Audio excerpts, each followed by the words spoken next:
समय बड़ा अनमोल है। तो यहाँ पर देखिए आप लोग, for first order reaction value of T half is. तो अगर आपने थोड़ा बहुत पढ़ रखा है टी हाफ के बारे में तो आपको पता होगा फर्स्ट ऑर्डर रिएक्शन के लिए टी हाफ किसी के ऊपर डिपेंड नहीं करता, कांस्टेंट होता है। तो ये आ जाएगा फर्स्ट वाला। ओके, तो आगे बढ़ते हैं। अगला क्वेश्चन है हमारे पास फिफ्थ वाला। देखो सारे इंपॉर्टेंट के ऊपर बात करना है हमें। ओके, तो ये वाला देख लीजिए आप, half life period of first order reaction. अब आपको के की वैल्यू दे रखी है, अभी आपने जो फॉर्मूला पढ़ा था ना ऊपर, उसी में के की वैल्यू रख दो और क्या, तो ये वाला आ जाएगा। देख लेना आप लोग, रख कर देख लेना वैल्यू, इतना तो कर सकते हो, यहाँ पर वैल्यू रख लेना और क्या। चलो उसके बाद एट्थ वाला देख लेते हैं। The rate of chemical reaction depend upon. तो इसका जो आंसर आएगा वो है active mass. Rate of chemical reaction depend upon, ये होता है एक्टिव मास। ध्यान रखना, बहुत सारे बच्चे गलती करते हैं इसमें, एक्टिव मास के ऊपर डिपेंड करता है। क्योंकि देखो यार, कोलिजन जो सारे होते हैं, मॉलिक्यूल्स के कोलिजन होते हैं, सारे इफेक्टिव कोलिजन थोड़ी ना होते हैं। अरे समझो इस चीज़ को, मान लो यहाँ पर हमारे मॉलिक्यूल्स हैं। ओके, तो ये जो मॉलिक्यूल्स रहेगा बीच वाला, ज़रूरी थोड़ी है कि यही कोलिजन सबसे कर ले। ये जो मॉलिक्यूल्स इनके बीच में जो कोलिजन होने वाले हैं, ये इसके साथ कोलिजन कर सकता है, इसके साथ कर सकता है। अब ज़रूरी थोड़ी कि ये वाला मॉलिक्यूल इसके साथ भी कोलिजन कर दे, ओके, टकरा जाए इससे भी, ज़रूरी नहीं है। तो इसलिए हम लोग एक्टिव मास के ऊपर बात करते हैं, जो एक्टिवली पार्टिसिपेट करते हैं उन्हीं का मास कैलकुलेट करते हैं। ओके, बहुत लेंदी टॉपिक है, आप इतने में समझ जाओ। उसके बाद आता है अरहानियस इक्वेशन। तो अरहानियस इक्वेशन के ऊपर बात करते हैं। ये तो आपको डायरेक्ट याद ही रखना पड़ेगा, k equals to A e to the power, k is equals to A e to the power minus E a upon R T. यहाँ पर ए क्या है, अरहानियस इक्वेशन का फैक्टर होता है, फ्रीक्वेंसी फैक्टर भी बोलते हैं इसको, अरहानियस कांस्टेंट भी बोलते हैं। इन दोनों में अंतर क्या है देखो आप लोग, यहाँ पर अरहानियस का कांस्टेंट नहीं है, ठीक है, फ्रीक्वेंसी फैक्टर बोल दो, अरहानियस कांस्टेंट बोल दो, एक ही बात होती है। तो करेक्ट कौन सा रहेगा, ये वाला रहेगा। ओके, बहुत इंपॉर्टेंट है, 2012 में आ चुका है, 13 में आ चुका है, 15 में आ चुका है, 18 में आ चुका है, अब थोड़े बहुत दिन बाद 22 लिखा हुआ आ जाएगा वहाँ पर। ओके, तो इम्पोर्टेंट है। उसके बाद अगला क्वेश्चन देखते हैं, unit of velocity constant of first order reaction. देखो इसका एक फॉर्मूला होता है, ये जो होता है ना आपका रेट ऑफ रिएक्शन, माफ़ कीजिएगा रेट ऑफ रिएक्शन नहीं बोलना चाहिए, रेट कांस्टेंट का एक फॉर्मूला निकल के आता है। ओके, तो वो आपको याद करना होता है। तो अभी आप लोग याद रख, एक काम करेंगे, यहाँ पर एक इमेज लगा देंगे, आपको इमेज दिख रही होगी यहाँ पर, ये होता है फॉर्मूला। ओके, चलो, तो ये फॉर्मूला जो है आपको याद रखना पड़ेगा। तो अभी आपको यहाँ पर एन की वैल्यू क्या रखनी है, एन की वैल्यू यहाँ पर 1 रखनी है, क्योंकि फर्स्ट ऑर्डर पूछा है आपसे। तो यहाँ पर 1 रखोगे तो क्या हो जाएगा, यहाँ पे आएगा सेकंड इन्वर्स। ओके, तो सेकंड इन्वर्स इसका करेक्ट रहेगा। ये फॉर्मूला याद कर लेना, इंपॉर्टेंट बहुत है। उसके बाद बात करते हैं अगले क्वेश्चन के ऊपर, लॉ ऑफ मास एक्शन किसने दिया था। लॉ ऑफ मास एक्शन किसने दिया था, गुल्डबर्ग और वेगे ने दिया था। ठीक है, वागे बोलते हैं कोई लोग, लेकिन वेगे भी सही है। ओके, गुल्डबर्ग एंड वेगे, नाम में क्या रखा है कुछ भी बोल दो। उसके बाद है unit of rate of reaction. Rate of reaction की यूनिट क्या होती है, तो रेट ऑफ रिएक्शन की यूनिट क्या होती है, मोल पर लीटर सेकंड इन्वर्स। अरे मोल पर लीटर सेकंड इन्वर्स यही तो होती है, तो उसको याद करो और क्या। आगे देखिए, अगला हमारे पास इंपॉर्टेंट क्या है, इसमें से कोई इंपॉर्टेंट नहीं है क्या, ये वाला लगा लो, इंपॉर्टेंट लगाना भूल गए। In the mechanism of a reaction the slowest step is called, जो सबसे स्लो स्टेप होती है उसको क्या बोलते हैं, रेट डिटरमाइनिंग स्टेप। सबसे स्लो स्टेप जो होती है ना, उसी से तो हम रेट डिटरमाइन कर सकते हैं। फास्ट रिएक्शन का हम रेट डिटरमाइन नहीं कर सकते, फास्ट स्टेप का रेट डिटरमाइन नहीं कर सकते, ये बोलना चाहिए था मुझे। आ गया समझ में, तो रेट डिटरमाइनिंग स्टेप को बोलते हैं स्लो स्टेप। उसके बाद आता है कोऑर्डिनेट कंपाउंड। तो पहला क्वेश्चन आता है ग्रिग्नार्ड रिएजेंट क्या है। ग्रिग्नार्ड रिएजेंट होता है RMgX। तो RMgX में क्या होता है, यहाँ पर कार्बन होती है, यहाँ पर मैग्नीशियम होती है, मतलब कि ऑर्गेनोमेटेलिक कंपाउंड ही कहलाता है। ग्रिग्नार्ड रिएजेंट क्या होता है, ऑर्गेनोमेटेलिक कंपाउंड होता है। उसके बाद यहाँ पे याद रखो मोहर सॉल्ट क्या होता है, डबल सॉल्ट होता है, डबल सॉल्ट। ठीक है, डबल सॉल्ट, इसको याद करवाया देखना आप लोग, 1 मिनट का वीडियो बना रखा है इसके ऊपर छोटा सा, डबल सॉल्ट और कॉम्प्लेक्स सॉल्ट के बीच में डिफरेंस। उसको एग्जाम्पल से आपको याद करवाया था, फेजू नहीं कराएगा शू पॉलिश पानी से, इस तरह से ट्रिक बनाई थी, वो यही तो है मोहर सॉल्ट। चलिए उसके आगे देखिए आप लोग यहाँ पर, which of the following is not an organometallic compound. Organometallic compound कौन सा नहीं है, ये है, ये है, ये है, तो ये नहीं है और क्या। कार्बन से डायरेक्टली एक मेटल अटैच होना चाहिए, कोई सा मेटल हो सकता है वो। ओके, तो ये कंडीशन होती है। यहाँ पर मेटल भी है, कार्बन भी है, लेकिन ये जो हमारे पास सोडियम है ना, वो ऑक्सीजन से अटैच है, तो इसलिए हम इसको क्या नहीं बोलेंगे, ऑर्गेनोमेटेलिक कंपाउंड नहीं बोलेंगे इसको। उसके बाद यहाँ पे आ जाइए आप लोग, ऑक्सीडेशन स्टेट निकाल लेना इसकी। आती है ऑक्सीडेशन स्टेट निकालते, कैसे निकालते हैं देखो, यहाँ पर है K4 FeCN6, तो यहाँ पर जो Fe है ना उसकी ऑक्सीडेशन स्टेट कितनी आएगी, K4 की मान लेते हैं +4, मतलब 1 होती है इसकी, तो यहाँ पर क्या बनेगा 1 का मल्टीप्लाई आप लोग किस में करोगे 4 में करोगे तो +4 हो जाएगा। उसके बाद यहाँ पर x लिखोगे, उसके बाद Cn में कितना होता है -1, -1 × 6 कितने होते हैं -6 = 0, तो क्या बनेगा ये x = आएगा +2, तो 2 आ जाएगा यहाँ पर। उसके बाद आगे देखिए, the formula of antiknock organometallic compound, तो ये क्या होता है टेट्राइथाइल लीड होता है। ध्यान रखना एंटीनोक कंपाउंड क्या होता है, टेट्राइथाइल लीड होता है। गाड़ी में जो आवाज़ आती है ना गुड़ गुड़ गुड़ गुड़, वो इसकी वजह से आती है, टेट्राइथाइल लीड की वजह से। तो ध्यान रखना एंटीनोक कंपाउंड क्या होता है, टेट्राइथाइल लीड होता है। ईडीटी है, ईडीटी का फुल फॉर्म क्या होता है, इथाइलिन डायामीन टेट्रा एसीटेट। याद है इथाइलिन डायामीन टेट्रा एसीटेट, इसको याद कर लेना। हेक्साडेंटेड लिगेंड भी होता है ये, ठीक है। उसके बाद अगला है हमारे पास, देखो यहाँ पर पूछेंगे वही लोग, उन्होंने वापस अगले क्वेश्चन पूछ लिया आपसे कि हेक्साडेंटेड लिगेंड कौन होता है, तो एग्जांपल क्या लिखोगे EDTA छाप देना यहाँ पर। उसके बाद total number of ions provided by the complex Cl in water, तो इसका क्या आएगा, आप लोग इसको निकाल के देखना, यहाँ पर 2 आएगा। कैसे निकालोगे, ये क्या लिगेंड कितने लगे हुए हैं 2 लगे हुए हैं, तो यहाँ पर आप क्या लिखोगे 2 लिख दोगे।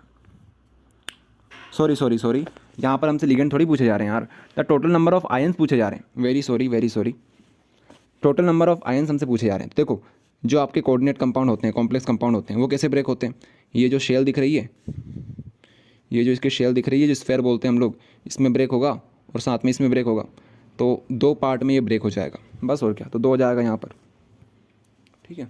वैसे लिगेंड की बात करें तो कितने लगे हुए हैं, यहाँ पर 2, यहाँ पर 4, पूरे मिलाकर 6 लगे हुए हैं, ओके। अगला क्वेश्चन हमारे पास, name the organometallic compound which is used as an antiknock. अभी तो बताया थोड़ी देर पहले आपको, एंटीनोक कंपाउंड क्या होते हैं, टेट्राइथाइल लीड होता है, इसको याद रखना, इंपॉर्टेंट है बहुत। चलिए अगले चैप्टर पे आ जाते हैं, ऑर्गेनिक कंपाउंड कॉन्टेनिंग नाइट्रोजन, हाँ ये चैप्टर पे आ जाते हैं। यहाँ से शायद 2 ऑब्जेक्टिव आने वाले हैं, तो आ जाइए यहाँ पर देखिए आप लोग, the product of mustard oil. Mustard oil का प्रोडक्ट क्या होता है, एल्काइल आइसोथायोसाइनेट। किसी ने मुझसे आज कमेंट में पूछा था कि मुझे एक बार रिएक्शन समझा दो मस्टर्ड ऑयल की, तो आप लोग क्या करोगे, आप लोगों के लिए वीडियो बना रखा है, टॉप 3 क्वेश्चन सीरीज़ जो हमारी चल रही थी ना, उसमें वीडियो बना रखा है मस्टर्ड ऑयल का, तो वहाँ पर आप लोग देख लेना, ओके। शायद लास्ट में आपको मिल जाएगा 30 मिनट का वीडियो, उसमें लास्ट में जाकर देखना, वहाँ पर आपको मिल जाएगा मस्टर्ड ऑयल रिएक्शन, ठीक है। तो अभी क्या क्या याद रखोगे, एल्काइल आइसोथायोसाइनेट, एल्काइल आइसोथायोसाइनेट, ये याद रख लो अभी के लिए, इंपॉर्टेंट बहुत है। उसके बाद आता है ethyl amine react with nitrous acid. Nitrous बोला है उन्होंने, नाइट्रिक नहीं बोला है। नाइट्रस क्या होता है, होनो होता है, होनो, होनो को क्या बोलते हैं, नाइट्रस बोलते हैं। तो आप क्या करोगे, आमीन की रिएक्शन होनो के साथ करवाओ, चलो मैं ही करवा देता हूँ, आप तो कोई करोगे नहीं। C2H5 और NH2 बना लेते हैं, ये बन गया आपका अमीन, अरे ये बन गया आपका अमीन। उसके बाद क्या करोगे, उसके बाद इसकी रिएक्शन करवाओगे होनो के साथ, तो होनो क्या होता है, HONO होता है, ओके। तो मैं कलर चेंज कर लेता हूँ यहाँ पर, ताकि आपको और ज़्यादा समझ में आए। चलो कलर तो चेंज नहीं हो पाएगा यहाँ पर, आप लोग यहीं से समझो। तो होगा क्या, यहाँ से, अरे ये क्या हो गया, यहाँ पर देखिए आप लोग, यहाँ से N2 गैस बाहर निकलेगी, यहाँ से यार मज़े नहीं आ रहे यहाँ पर, आप लोग यहाँ पर देखो फिर से, यहाँ पर आप लोग देख लो, क्योंकि यहाँ पर कुछ ज़्यादा ही कॉम्प्लिकेटेड हो गया था। तो C2H5 और होनो की रिएक्शन जब हम करवाते हैं तो आपको C2, यार ये क्या हो रहा है, C2H5 और यहाँ से आपको क्या मिलता है, OH मिलता है, यहाँ से OH मिलता है। तो C2H5 OH आपको इथेनॉल मिल जाएगा। उसके बाद नाइट्रोजन गैस बाहर निकलेगी और पानी बाहर निकलेगा। इसकी ट्रिक होती है यार, अब आप लोग करके देख लेना इसको। ये जो होनो है ना, ये जो होनो लिखा हुआ है, होनो का आप इसके ऊपर लिखोगे, नाइट्रोजन के ऊपर नाइट्रोजन, नाइट्रोजन के नीचे नाइट्रोजन, ऐसा कुछ कर लेना आप लोग। तो NOHO लिखा है, तो N2 के N2 के नीचे निकालोगे और वाटर को इस तरह से निकाल दोगे, तो यहाँ पर आपको नाइट्रोजन गैस निकलती हुई नजर आई। और आपको ऑप्शन में यही दे रखा है, अगर इथेनॉल दे रखा था तो इथेनॉल पर टिक लगाते, लेकिन हमारे पास नाइट्रोजन दे रखा है, तो नाइट्रोजन करेक्ट ऑप्शन है, ओके। ये रिएक्शन हमने करवा चुके हैं टॉप 3 क्वेश्चन में। उसके बाद बात करते हैं ऑयल ऑफ मिर्बेन। ऑयल ऑफ मिर्बेन क्या होता है, नाइट्रोबेंजीन होता है, ठीक है, नाइट्रोबेंजीन होता है ऑयल ऑफ मिर्बेन। 690 रुपये का मिलता है, अगर आप लेने जाओगे फ्लिपकार्ट अमेज़ोन के ऊपर, तो नाइट्रोबेंजीन, इसी को बोलते हैं ऑयल ऑफ मिर्बेन। उसके बाद अगला क्वेश्चन है 5th वाला, C6H5N2Cl और CuCl यहाँ पर यूज़ हुआ है। CuCl दिखते ही समझ जाओ कि रिएक्शन कौन सी है। अरे ये रिएक्शन है सैंड मेयर रिएक्शन। गेटरमान में क्या होता है, गेटरमान में सिर्फ और सिर्फ कॉपर यूज़ करते हैं, लेकिन यहाँ तो CuCl यूज़ कर लिया है, तो मतलब ये कौन सी है, सैंड मेयर रिएक्शन है। उसके बाद आइसोसाइनेट कहाँ पर बनता है, आइसोसाइनेट टेस्ट मतलब ये अपना टेस्ट है कार्बिलामिन टेस्ट। ओके, कार्बिलामिन किसके लिए होता है, 1 डिग्री के लिए होता है, तो बिल्कुल सही है ये। ओके, चलिए आगे आ जाइए। आगे देखिए आप लोग, ट्राइनाइट्रोटोलिन इज़ अ सब्सटेंस। क्या बोला जा रहा है हमसे, ट्राइनाइट्रोटोलिन। ठीक है, नाइट्रोटोलिन नहीं बोला इन्होंने, क्या बोला, ट्राइनाइट्रोटोलिन बोला है। तो ट्राइनाइट्रोटोलिन को हम क्या लिखते हैं, TNT लिखते हैं, TNT। और अगर आप किसी ने वो गेम खेला हुआ है, कौन सा गेम होता है वो, मेनक्राफ्ट में ये आता है TNT क्या होता है, एक्सप्लोजिव होता है। ठीक है, बम होता है, बम विस्फोट होता है इससे, तो आप लिख देना ट्राइनाइट्रोटोलिन क्या होता है, एक्सप्लोजिव होता है। उसके बाद अगला है हमारे पास मिथाइलामीन। मिथाइलामीन कैसा होता है भाई साहब, बेसिक होता है। ओके, बेसिक नेचर रखता है, ये लोन पे डोनेट कर सकता है।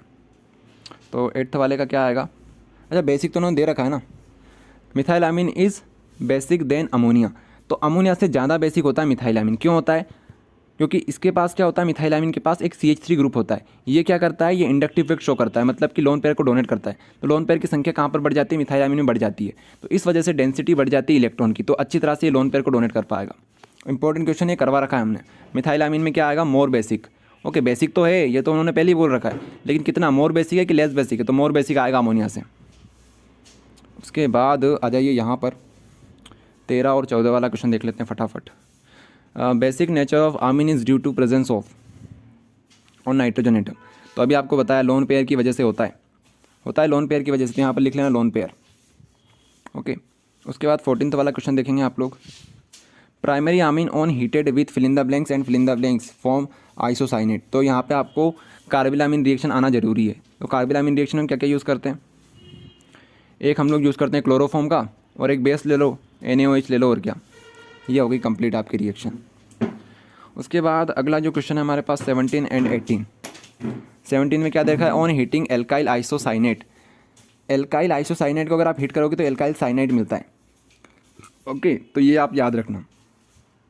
कार्बिलामीन reaction is used for the identification of primary amine. अभी तो बताया आपको, कार्बिलामीन जो रिएक्शन होती है वो किसके लिए होती है, 1 डिग्री प्राइमरी आमीन के लिए होती है। ओके, तो 1 डिग्री लिख दो या प्राइमरी आमीन लिख दो, एक ही बात है। उसके बाद यहाँ पे आ जाइए, why aniline turn blackish brown in open air. Blackish brown को छोड़ो, आप यहाँ पर देखो ओपन एयर लिखा हुआ है।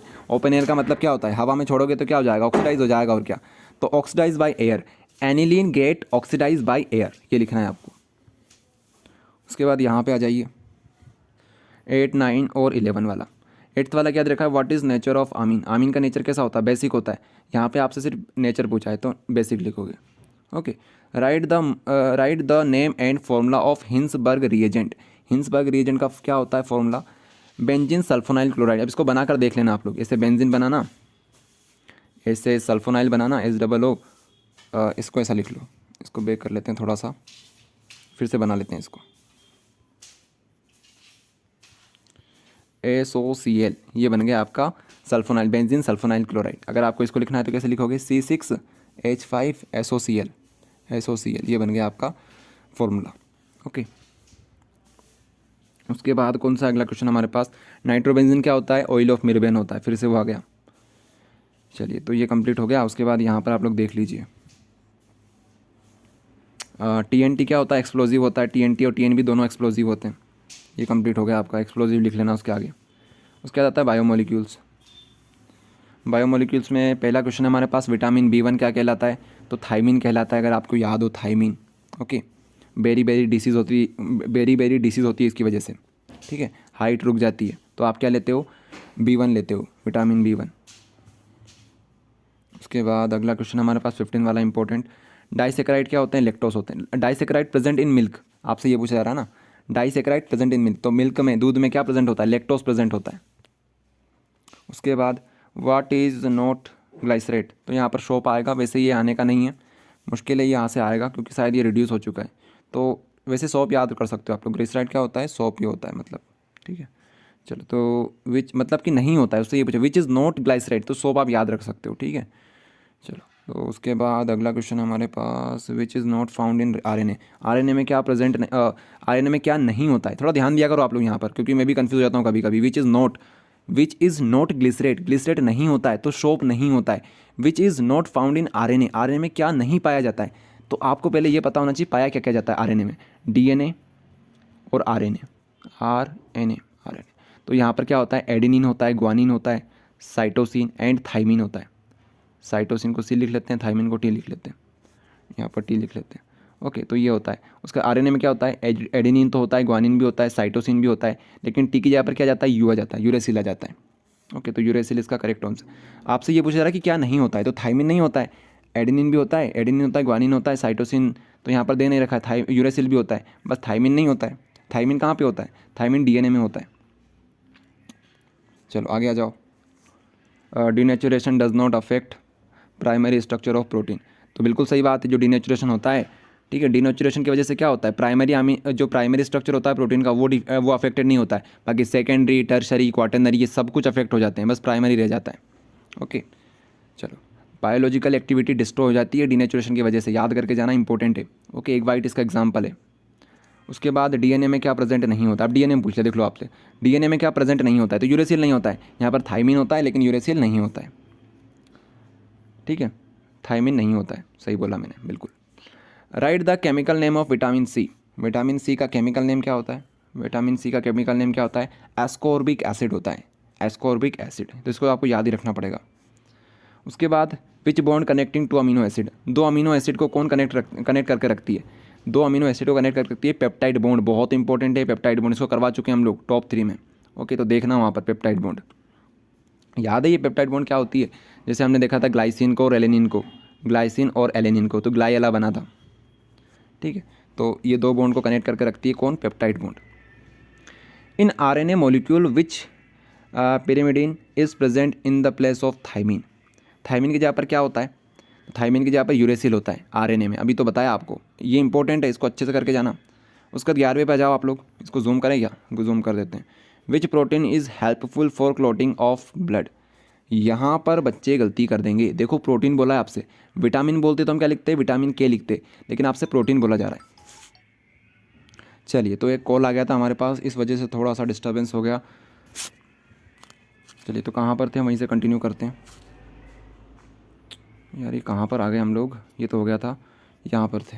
ओके, तो आरएनए मॉलिक्यूल्स विच पिरामिड, ये तो हो गया था ना अपना, कि आरएनए में कौन सा नहीं होता है, आरएनए में क्या नहीं होता है भाई साहब, RNA molecules which pyramid present in the thymine, thymine की जगह पर क्या प्रेजेंट होता है, आरएनए में प्रेजेंट होता है यूरेसिल। ओके, चलो उसके बाद 11th वाला देखो, विच protein is helpful for the clotting of blood. ठीक है, तो प्रोटीन आपसे बोला जा रहा है, ना कि विटामिन बोला जा रहा है। तो विटामिन होता तो विटामिन के छाप देते, लेकिन यहाँ पर प्रोटीन लिखा हुआ है, तो क्या लिखोगे, फाइब्रिनोजन, फाइब्रिनोजन यहाँ पर आप लोग लिखना है, कि यही तो होता है प्रोटीन, फाइब्रिनोजन। ठीक है, चलो ये कंप्लीट हो गया।